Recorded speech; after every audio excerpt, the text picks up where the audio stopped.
雪龙又发现了一个大秘密。你知道海岛矿场为什么会发生丧尸突变吗？就在今天呢，丧尸模式也是正式上线了，相信有很多小伙伴都已经体验完了。那么大家知道矿场为什么会突变吗？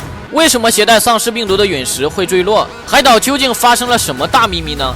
下面我将会用超级大侦探的身份来揭秘这个案件，所以这期视频可能有点长，请大家耐心看完，因为我要开始搜集所有关于丧尸突变的线索了。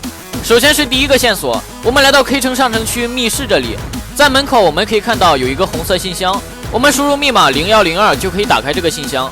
信箱里的内容好像是一本日记，某某月某某日，我们调阅了某某火车站的监控视频，发现突变爆发的前一晚，一名带着手提箱的男子走进了火车站的货运站台，5分钟后他离开现场，依然带着手提箱，最终在监控下面消失了。而在某国口港的一艘邮轮上，根据全球船舶定位系统，这艘轮船正在向某国的国防基地驶去。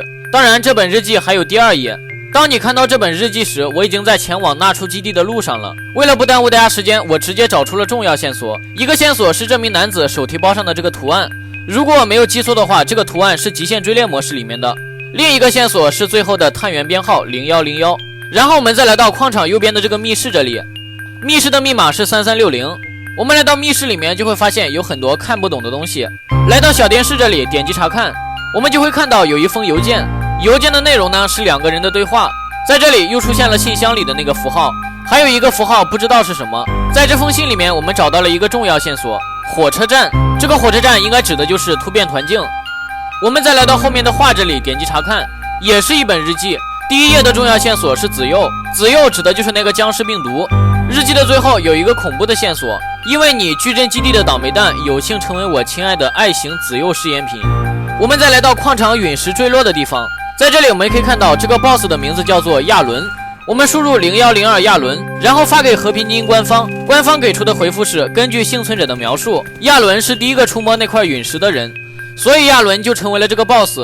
我们来到大仓里面再来看一下这个 boss 的名字，这个 boss 叫做威廉。我们输入0102威廉，发给和平精英官方。原来这个 boss 曾经是矩阵工业的保安主管，最终矩阵基地爆发病毒时也没能逃出去。看起来这里的 boss 都是有故事的。最后我们再来到大仓旁边的这个小房子里，小房子里的机器都是可以查看的。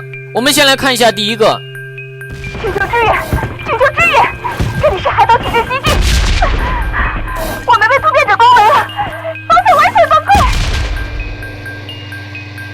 这段听起来非常像一段求救录音。我们再来听一下第2个，为什么8号档案室里会有突变反应？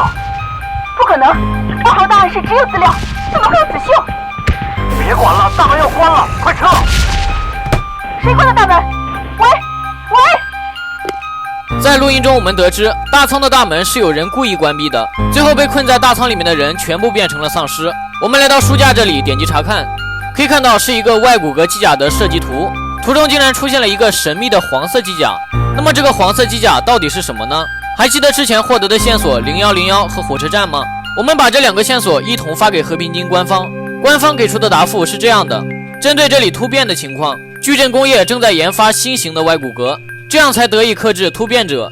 最后事态还没有得到完全的控制。原来这个黄色的机甲就是新型的外骨骼，也就是突变团境里面的超级猎手。结合所有线索，我们就可以得知，在这次案件的背后还隐藏着一个超级大 boss。至于这个大 boss 到底是谁，官方还没有给出下一个线索。如果案件有什么新的进展，雪龙会在第一时间分享出来。最后不要忘记关注点赞哦，我们下期视频见，拜拜。